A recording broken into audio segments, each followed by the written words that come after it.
அனைவருக்கும் வணக்கம். இந்த வீடியோவில் நம்ம என்ன பார்க்க போகிறோம் அப்படின்னா, இன்றைக்கி டிஎன்பிசி தரப்புலேருந்து ஒரு நோட்டிஃபிகேஷன் வந்து ரிலீஸ் பண்ணியிருக்காங்க. அந்த நோட்டிஃபிகேஷன் பற்றி தான் பார்க்க போகிறோம். என்ன நோட்டிஃபிகேஷன் அப்படின்னா, குரூப் 2A நோட்டிஃபிகேஷன். இந்த கால்ஃபர் வந்து இன்றைக்கி வந்து ரிலீஸ் பண்ணியிருக்காங்க. அதாவது ஜூலை 15 வந்து ரிலீஸ் பண்ணியிருக்காங்க.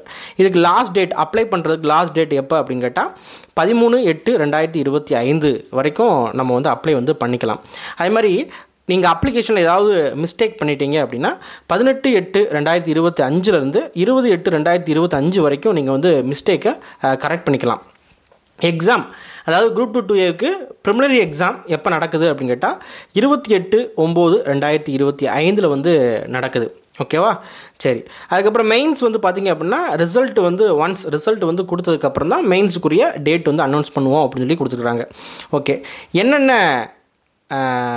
வேக்கன்சிஸ் வந்து கொடுத்துருக்காங்க அப்படின்னு சொல்லி பார்க்கலாம். ஃபஸ்ட்டு 2, அதாவது இன்டர்வியூ போஸ்ட் பொறுத்த வரைக்கும் என்ன அப்படின்னு கேட்டால், டோட்டலாக ஒரு 50 வேக்கன்சிஸ் தான் வந்து இன்டர்வியூவில் வந்து கொடுத்துருக்குறாங்க.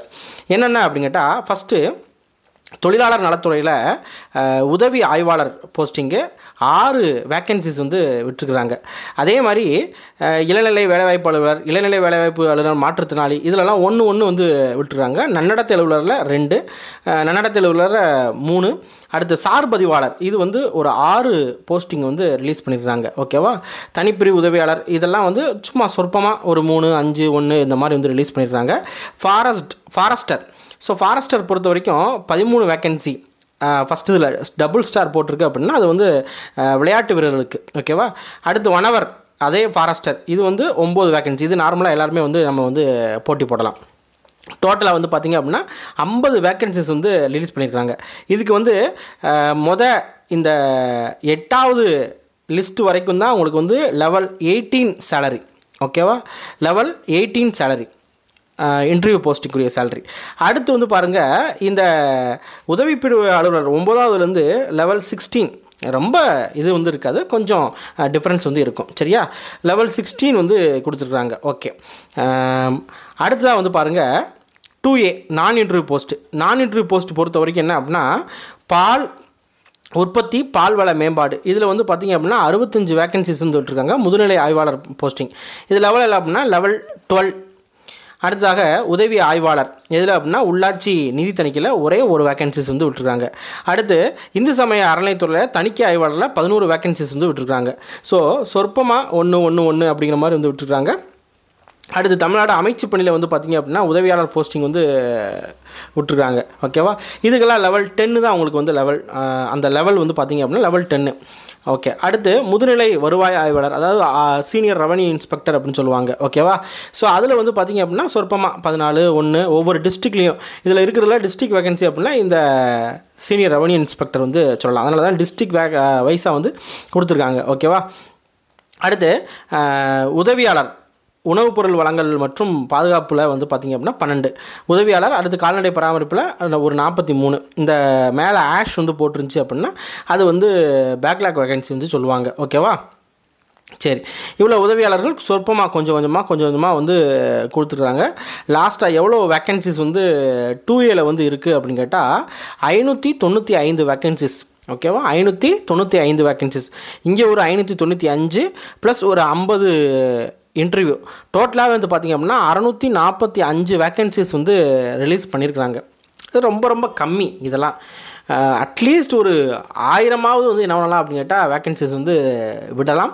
பட் 645 தான். சரி, பின்னால் வந்து அதிகரிக்கிறதுக்கு வாய்ப்பு வந்து இருக்குது. சரியா? ஸோ நீங்கள் வந்து வேக்கன்சிஸ் வந்து கம்மியாக இருக்குது, இந்த லாஸ்ட் குரூப் 4 வந்து நம்ம வந்து இப்படி வந்து பண்ணிட்டாங்க, அதுக்காக நம்ம வந்து படிக்காமல் வந்து விட்டுறோம் அப்படிலாம் வந்து நினைக்காதீங்க, படிங்க. ஓகேவா? சரி, இதுக்கு ஏஜ் லிமிட் பொறுத்த வரைக்கும் 32 வயசுன்னு சொல்லுவாங்க. பட் அது வந்து ஜென்ரல் கேட்டகரிக்கு தான். நார்மலாக பிசி எம்பிசி எஸ்சி எஸ்டிக்கு வந்து பார்த்திங்கன்னா ஏஜ் லிமிட்லாம் வந்து கிடையாது அப்படின்னு சொல்லலாம். ஓகேவா? நீங்கள் எவ்வளோ ஏஜ் இருந்தாலும் நீங்கள் வந்து எக்ஸாம் வந்து எழுதலாம்.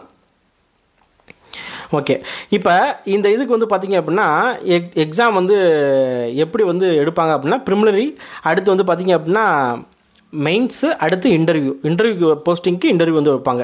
இல்லையா நான் இன்டர்வியூக்கு வந்து இன்டர்வியூ கிடையாது, அந்த மெயின்ஸில் எவ்வளோ மார்க் எடுக்கிறீங்களோ அதை வச்சு உங்களுக்கு வந்து ரிசல்ட் வந்து ரிலீஸ் பண்ணுவாங்க.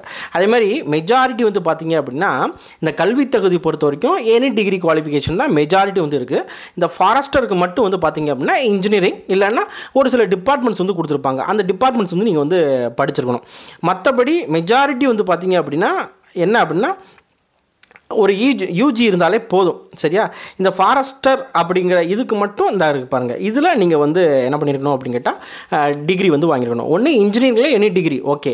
அப்படி இல்லையா இந்த இருக்கு பாருங்கள் சுற்றுச்சூழல் இந்த இதில் வந்து உங்களோட இது இருக்குது அப்படின்னா நீங்கள் வந்து ஃபாரஸ்டருக்கு வந்து நீங்கள் வந்து எலிஜிபிள்.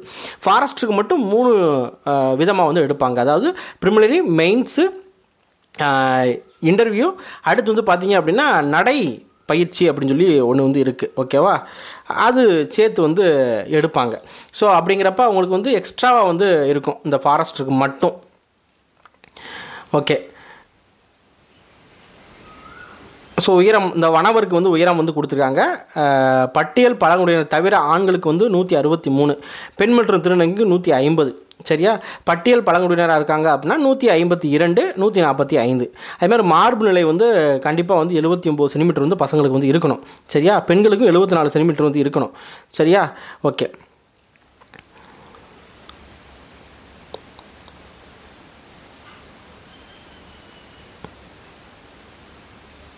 ஓகே, இப்போ எக்ஸாமோட சிலபஸ் பொறுத்த வரைக்கும் ஃபஸ்ட்டு ப்ரிலிமினரி எக்ஸாம் பொறுத்த வரைக்கும் ஓஎம்ஆரில் தான் வந்து வைக்கிறாங்க. பாருங்கள், நோட்டிஃபிகேஷன்லேயே 10ஆம் வகுப்பு தரம்னு கொடுக்குறாங்க. பார்க்கலாம் இவங்க வந்து என்ன பண்ணுறாங்கன்னு சொல்லி பார்க்கலாம். பொதுத்தமிழில் வந்து பார்த்திங்க அப்படின்னா 100 வினாக்கள், பொது அறிவு வந்து பார்த்திங்கன்னா பட்டப்படிப்பு, திறனறிவு வந்து 10ஆம் வகுப்பு. ஸோ டோட்டலாக வந்து 200 கேள்விகள் வந்து கேட்க போகிறாங்க. ஓகேவா, அடுத்து முதன்மை தேர்வு பொறுத்த வரைக்கும் தமிழ் தகுதி தேர்வு 100 மார்க்கு வந்து வைப்பாங்க. அதில் நம்ம 40 மார்க் வந்து எடுக்கணும். அது அதாவது எக்ஸ்ப்ளனேஷன் கொடுக்குற மாதிரி இருக்கும். அடுத்து பொது அறிவு வந்து ஒரு 300 மார்க்கு. அடுத்து இன்டர்வியூ வந்து இருக்குது. சரியா, அதே மாதிரி 2Aவுக்கு பொறுத்த வரைக்கும் என்ன அப்படின்னா தாள் 1 வந்து நம்ம வந்து டிஸ்கிரிப்டிவ் வந்து எழுதணும். தாள் 2 வந்து சிபிடியில். ஓகேவா, இங்கே பாருங்க, சிபிடி தேர்வு முறை பொறுத்த வரைக்கும் 2A பொறுத்த வரைக்கும் மெயின்ஸு சிபிடியில் வந்து வைக்கிறாங்க. ஓகேவா, அதாவது ஓஎம்ஆர் வந்து கிடையாது, சிபிடி. சரியா, ரைட். ஓகே, இவ்வளோ தான் இந்த இதில் வந்து ரிலீஸ் பண்ணியிருக்காங்க. பட் நம்மளுக்கு வந்து வேக்கன்சிஸ் வந்து ரொம்ப ரொம்ப கம்மியாக இருக்குது. அது ஒரு வேளை டிசப்பாயின்மெண்ட் தான். பட் பரவாயில்ல, இருந்தாலும் நீங்கள் என்ன பண்ணுங்கள் அப்படின்னு கேட்டால் நீங்கள் ட்ரை பண்ணுங்கள். சரியா, ஸோ கண்டிப்பாக வந்து கிடைக்கும். நம்ம வந்து ஒரு போஸ்டிங்காக இருந்தாலும் நம்ம வந்து படிக்கணும் அப்படின்னு சொல்லிட்டு நினச்சிக்கிட்டு நீங்கள் வந்து இந்த குரூப் 4 நினச்சிக்கிட்டு என்ன பண்ணாங்க, படிக்காமல் வந்து விட்டுறாதீங்க. ஓகேவா, படிங்க.